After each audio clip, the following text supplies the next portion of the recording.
Coming up on 1029, and we're talking Celebrity Dish with our good friend and entertaining expert, Paul Zahn, joining us this morning. Hello, sir. Hello, how are you? He is. Good. And you two are meeting for the first time? That's right. I'm meeting everybody for the first time, but Paul, it's nice to meet you. Great to meet you. Glad to have you here. Thank you for having me.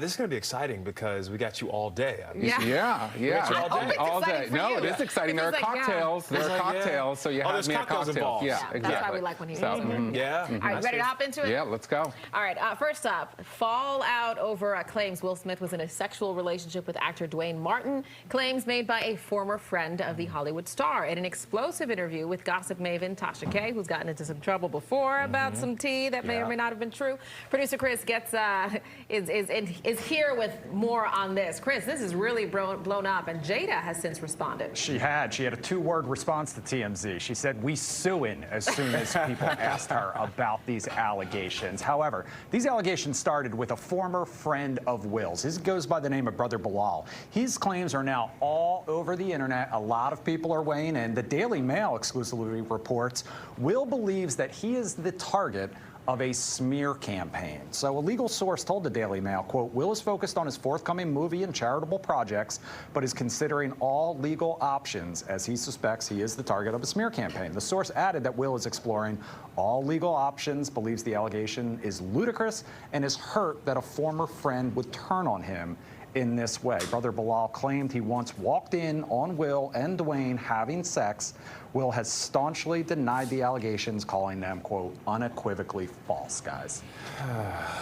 So as somebody who lives in LA, these alleged rumors have been floating around for years. Yeah. That there was a sort of entanglement of Will's own with Tisha's ex-husband. So those rumors coming from someone other than Bilal? Like other than Bilal, saying? like floating around, Gotcha. around LA for a moment, allegedly. I gotta say, because I know Dwayne Martin, I guess a representative for him said that they won't dignify this with a response, these rumors with a response. I'm surprised that the Smiths didn't take that approach. I was surprised they gave it any kind of acknowledgement. They gave it a lot of press. They gave it a lot of press. I mean, Jada spoke on it on the Breakfast Club, and then the paparazzi caught up to her afterwards. So what do you make of it?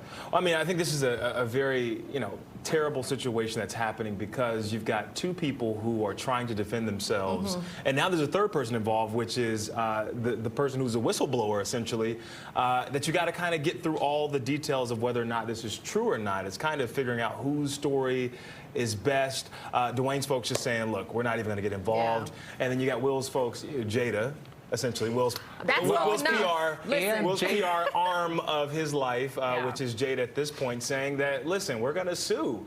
And then you got, Tasha K, who is not as reputable in the industry when it comes to claims like this, kind of giving a platform for misinformation to spread. That's troubling. We should mention that with Tasha K, Cardi B sued her years ago for what were found to be baseless claims in a court of law, and she ended up suing her to oblivion, won, and Tasha K owes her tens of millions of dollars. She tried to appeal that, and the judge said, nah, if you ain't got it, that's not my problem. So that's the person. That is the source that we're trying to create credibility for. And I think Jada's speaking to it because she's also trying to sell a book. She has that book out, so like there's a little marketing angle, in my opinion, but All right, I'm sure we'll hear more about this as it develops. It's a safe bet. Guys, listen, I've been in this business for a long time now. It takes a lot to shock me, but when I saw this next story, I was a little blown away. And I used that was a pun. Pun intended. All right. That was nice. We are talking about Snoop Dogg because he swears, he tells his fans, he has given up the smoke. He went on Instagram to make that announcement. The life of the party rapper who's been an enthusiastic,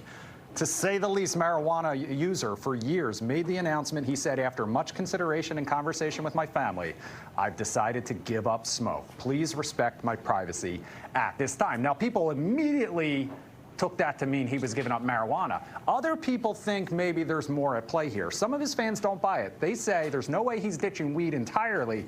Others think he's just switching to another form of marijuana. Maybe he has his own line of like edibles coming out, and he's just doing this to kind of build up a little bit of hype. However, some did cheer for the rapper's decision, saying it may be a positive step to help his health. Guys, what do you make of all of this? Wasn't he the same person who was hired someone just to roll those blunts? Roll those J's. This is the same man. It was a decent paying job too. But now he's unemployed, or she's unemployed. Well, Whoever was rolling it.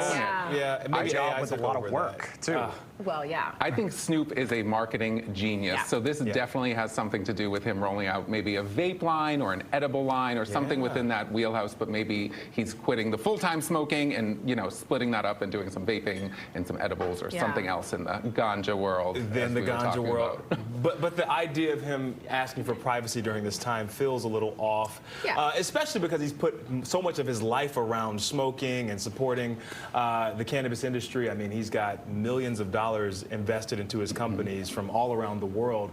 So it is a little offsetting to see that he's quitting the smoke. I think there's more to that. We got to kind of unpeel some of those layers of maybe his coded and decrepit language there. But we got to figure out what's going on there. Yeah, there's more to it. There's more to it. It's coming. Maybe it's an edible coming. line. Maybe it's a something else.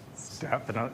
Excuse me. Definitely more to it. All right, guys. Now let's talk about Las Vegas, okay? Remember that Sphere, that brand new Sphere? Okay, U2 is currently the headliner there. They have been for a few months. They have a couple months left on their Vegas residency. So now the MSG Sphere is trying to set their sights on who next. And they may have decided, and now it's just going to be a matter of trying to convince her, because we are talking about Beyonce. The one and only Beyonce is who they want to come take over. However, her team apparently has some demands. The singer is reportedly in talks to produce a $10 million show at the MSG Sphere next year. That was the same budget that was given to rock band U2 for their concert series. Beyonce's residency, if it happens, would take over after U2 wraps up in February of 2024. Now, this would be huge for fans who maybe didn't get a chance to see her when she was traveling the world for the Renaissance tour. It would be pretty quick on the heels of the Renaissance tour as well. But also, we did stories about that MSG Sphere recently. And aren't they like $100 million in the hole at this point? Can they afford Beyonce? That's the thing. That is the question. You got Beyonce money? Or can they afford Well, not to Beyonce can hire turn Beyonce? that deficit around. I feel like Beyonce can turn anything into gold. So I think that would be a genius idea. I think so too. I'm with you. I think if there's anyone that can turn it around and really use it to the best of its ability, it's Beyonce to essentially market it for other artists. I will say I did see some viral clips of the Sphere when U2 was performing, and a lot of folks were saying, "Oh my gosh, Beyonce should have used this venue." So I'm actually initially I was skeptical.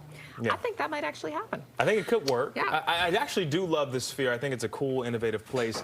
I will say it's not enough seating for Beyonce fans, so that means that the ticket prices are going to go up ridiculously high, and I think you got to consider all of those factors. Las Vegas also maybe not the best place to host a residency of that caliber. I mean, that would be the biggest residency that they've seen so far, but pretty cool. We'll have to see. We'll have to see for that, but one thing I know for sure is going to happen, Paul's on. He's going to stick around, whether he likes it or not, for a Liquid Lunch Online Lunch Hour. I like it. I like it. All right, good. All right. We'll see you there.